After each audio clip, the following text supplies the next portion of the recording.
Submit किया भी हुआ है कि ज्वाइनिंग करने के लिए आपको ओजोन जो न्यू हमारा ब्लॉकचेन है 2.0, इसका एक कॉइन की जरूरत पड़ेगी एक्टिवेट होने के लिए।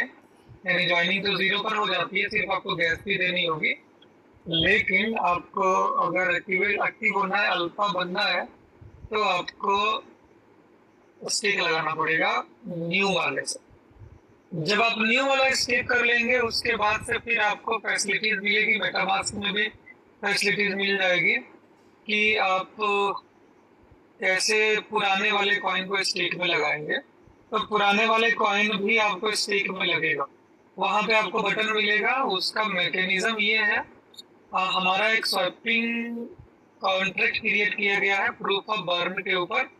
यानी कि जो भी पुराने कॉइन उस कॉन्ट्रैक्ट में आएंगे तो उसके बदले में न्यू कॉइन उनको मिलेगा, और वो कॉइन बर्न हो जाएगा परमानेंटली।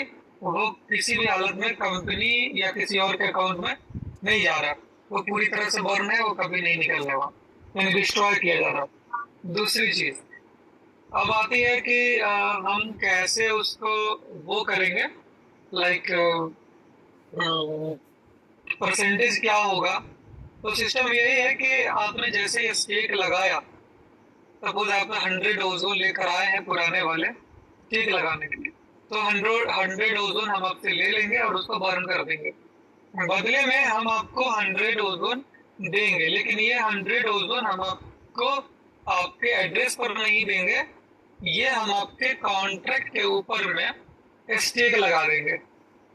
अब ये स्टेक जो लगाएंगे तो जिस तरह के डिस्ट्रीब्यूशन होना है, आपके जितने भी अपलाइन है, जो जो बेनिफिट होने हैं, वो उनको उसका बेनिफिट जाएगा। लेकिन जितना जाएगा वहां पे भी रेशियो रखा गया है।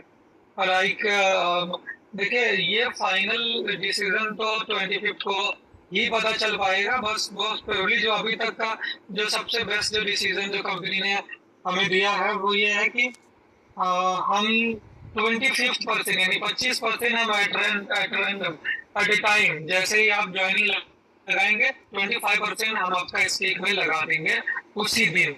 राइट।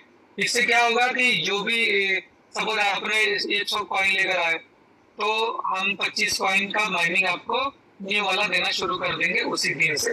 राइट।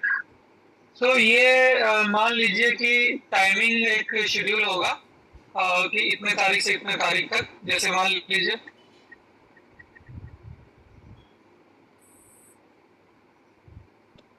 25 तारीख को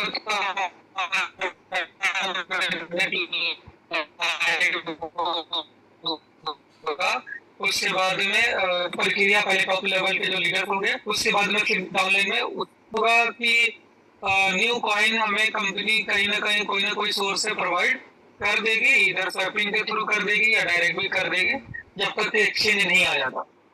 एक्सचेंज आने में मुझे लगता है कि मिनट लाइव होने के बाद 1 वीक एटलीस्ट चाहिए होगा, तो 1-2 तारीख तक एक्सचेंज के वो आ जाएगा, फिर तो वहीं से बाई सेल शुरू हो जाएगा। लेकिन अभी ज्वाइनिंग लगाने के लिए कॉइन न्यू चाहिए, तो बाइंग हम कंपनी के थ्रू ले पाएंगे। यूएसडीटी से हम लोगों को $100 में एक कॉइन मिलेगा, और हम लोग अपनी ज्वाइनिंग करेंगे। थोड़ी एक हफ्ते तक के रफ्तार थोड़ी सी मुझे लगता है कि कम रहेगा, लेकिन एक हफ्ते के बाद में जैसे एक्सचेंज पे लाइव हो जाएगा फिर रफ्तार बढ़ जानी है। ठीक है। तो उसी टाइम में पहले तो एक हफ्ते हम लोग न्यू कॉइन से ही आईडी लगा पाएंगे। पुरानी कॉइन्स के लिए उसी बीच में जो स्वैपिंग का जो प्रक्रिया है वो रेडी हो गया रहेगा, क्योंकि स्वैपिंग की भी जो सॉलिडिटी है वो ऑलरेडी टेस्टनेट पे टेस्ट हो चुकी है। जब मिनट लाइव होगा फिर मिनट पे उसको टेस्ट किया जाएगा। तो उसके प्रक्रिया में भी हम लोग मान कर चले कि 1 वीक तो लगेगा ही, तो उससे पहले हम लोग पुराने वाले से आईडी नहीं लगा पाएंगे। लेकिन जैसे ही 2-4 दिन या 1 वीक मैक्सिमम मैं मान कर चल रहा हूँ, फिर आईडी पुराने से भी लगने शुरू हो जाएंगे। तो एक डेट निकाल दिया जाएगा, 1 तारीख से लेकर के 5 तारीख तक आपको मौका मिलेगा पुराने कॉइन को स्टेक में लगाने। राइट। तो उतने दिनों तक ओपन कर दिया जाएगा, जितनी भी मार्केट में कॉइन्स हैं वो सारे कॉइन्स को लोग अपना स्टेक लगा देंगे। जैसे वो स्टेक में लग जाएगा उसके बाद में उसका 25% हम उन्हें दे देंगे। अब उनको माइनिंग आ रही है, वो सेल कर रहे हैं, उस जो नए कॉइन जनरेट हो रहे हैं उससे फिर ज्वाइनिंग के लिए वो यूज होने लगेगा। तो एक तरह से जो भी जिन लोगों के पास भी पुराने कॉइन है उनसे उनको नए कॉइन मिलने शुरू हो जाएंगे। अब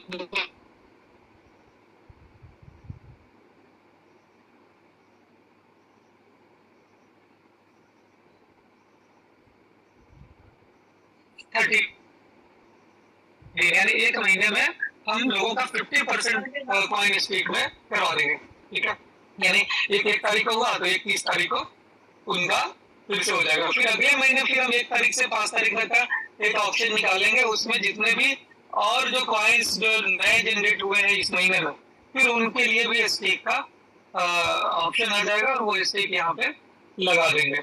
तो फिर उनका भी 25% कर लेंगे, जो पुराने वाले हैं वो भी कर लेंगे। तो इस तरह से हम एक ऐसा मैनेजमेंट करेंगे कि हर कोई यहाँ से बेनिफिट ले ले। लीडर्स हैं उनके पास भी कॉइन है, वो भी बेनिफिट ले लें। जो इन्वेस्टर्स हैं, जो जो आम पब्लिक है, वो भी बेनिफिट ले लें।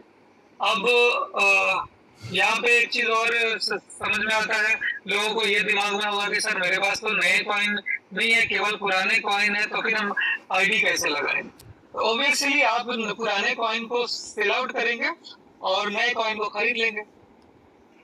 इसमें क्योंकि जैसे ही हमारा नया एक पुराना कॉइन स्टेक होना शुरू होगा तो मोस्टली लोग पुराने कॉइन को प्रीफर करेंगे। वो चूंकि हकीकत है कि जो नया कॉइन होगा वो $100 में मिलेगा, तो लोग कोशिश करेंगे कि सिर्फ ज्वाइनिंग के लिए $100 खरीदे और स्टेकिंग करने के लिए वो मार्केट से कहेंगे कि मुझे पुराना वाला कॉइन अरेंज करवा दो, क्योंकि पुराना हम नया वाला कॉइन हमारे पास इतना अवेलेबल होगा नहीं, वो 100 से ऊपर उसकी प्राइस चली जाएगी। तो क्योंकि मान लीजिए कि अभी तक मार्केट में लोगों के पास 4 से 5 लाख कॉइन होंगे होंगे नहीं, मतलब यही डेटा है। तो 4-5 लाख कॉइन में से 1.25 लाख कॉइन अगर हमने डाल दिया तो डेली का हम मैक्स टू मैक्स मानकर चलिए कि 1000 कॉइन प्रोड्यूस कर पाएंगे डेली। लेकिन हमारी जो डिमांड होगी वो डेली का 4000, 5000, 10,000, 20,000, 50,000 कॉइन की जरूरत होगी, तो उतना तो हम नया वाला दे नहीं पाएंगे। तो लोगों को पुराना कॉइन से ही काम चलाना पड़ेगा। अब पुराने कॉइन जितने भी लोगों के पास है अब उनकी बल्ले बल्ले हो जाएगी। जो अभी 3-4 महीने तक जो लोगों ने इसको पेशेंसली जो रखे हुए हैं उनको अब फायदा मिलेगा, क्योंकि उनको 3,000-4,000 में बेचने की जरूरत नहीं मिलेगी, बल्कि यहाँ वो भी $100 में बेच पाएंगे। राइट, तो एक ये बेनिफिट पुराने वाले के साथ अब हो जाएगा कि बल्क में अगर कॉइन किसी को चाहिए होगा, अब मान लें कि आपको पता है कि जब भी हमारा 1.0 जब चल रहा था, हम लोग जब एकदम एक्सचेंज वगैरह पे सब एकदम ठीक ठाक चल रहे थे, 2.0 का अनाउंसमेंट नहीं था, तब तक हम लोग अगर चाहते थे भी कि एक बार में हमें 1000 कॉइन मिल जाए तो पॉसिबल नहीं होता था। हम अपने टीम से भी नहीं खरीद पाते थे उतना, एक्सचेंज पे भी उतना नहीं अवेलेबल होता था। राइट, तो वही सेम चीज होने वाला है फिर से 2.0 में। तो उससे भी बड़ी भीड़ आने वाली है, क्योंकि बहुत सारे लोग हैं जो कि वेट एंड वॉच में है। बहुत सारी कंपनियां जो में जो लोग धोखा खाए हुए हैं, जो परेशान है, उन लोगों को अब पूरी तरह से बिलीव हो गया कि वाकई में ओजोन ही एक हमारे लिए विकल्प है। राइट, यानी ओजोन एक ब्रांड है, जैसे कि आज के डेट में एप्पल एक ब्रांड है। लोगों की पसंद होती है कि पहले बार मुझे एप्पल में जाना चाहिए, मुझे अगर मेरे पास पैसे हैं तो मैं आईफोन यूज करूंगा, ये लोगों की प्रेफरेंस हो जाती है। क्यों? क्योंकि उन्होंने अपने कमिटमेंट पे फुलफिल उतरे हैं और उस तरह की सिस्टम दिया है, वो उस तरह का परफॉर्मेंस दिया है। राइट, तो एक ये चीज। और वही मार्केट में बहुत सारी कंपनी डेली आती है, जस्ट लाइक चाइनीज मोबाइल की तरह। तो लोग यही सोचते हैं कि चलो यूज कर लेते हैं, पता ना अगर आ गया तो आ गया, थोड़ी बहुत इन्वेस्ट करके बाद देखने के लिए करते हैं कि अर्ली है, डाल देते हैं, देख लेते हैं। लेकिन उनको भी भरोसा नहीं होता, क्योंकि उन्हें भी वहां पे भरोसा नहीं है, बस इधर उधर घूम रहे होते हैं। लेकिन जो वाकई में करियर चाहते हैं, जो वाकई में चाहते हैं कि मुझे बहुत आगे जाना है, तो उनको प्लेटफॉर्म की जरूरत पड़ती है। और वो ऐसे प्लेटफॉर्म की तलाश में थे जो उन्हें ओजोन में दिखने को मिला। और 2 जब ओ आ रहा है तो उन्हें पता है कि 1.0 में जब इतनी स्टेबिलिटी थी, अब 2.0 आया तो हम इसमें और बड़ा स्टेबल बन जाएंगे। यह एक जेन्युइन प्लेटफॉर्म है। रदर देन अगर टेक्नोलॉजी की बात करें माय डियर फ्रेंड्स, तो ओजोन के अलावा पूरी दुनिया में ऐसी भी कोई भी कम्युनिटी बेस्ड सिस्टम नहीं है जहां आपकी टेक्नोलॉजी जबरदस्त हो। मार्केटिंग बहुत होती है, चीजें बहुत होती है। चाइनीज मोबाइल को भी एप्पल के खोल में डाल करके दे दिया जाता है, लोगों को लगता है कि राइट। लेकिन ओजोन ने एप्पल रहते हुए भी बहुत बड़ी ब्रांडिंग नहीं करी। वो क्यों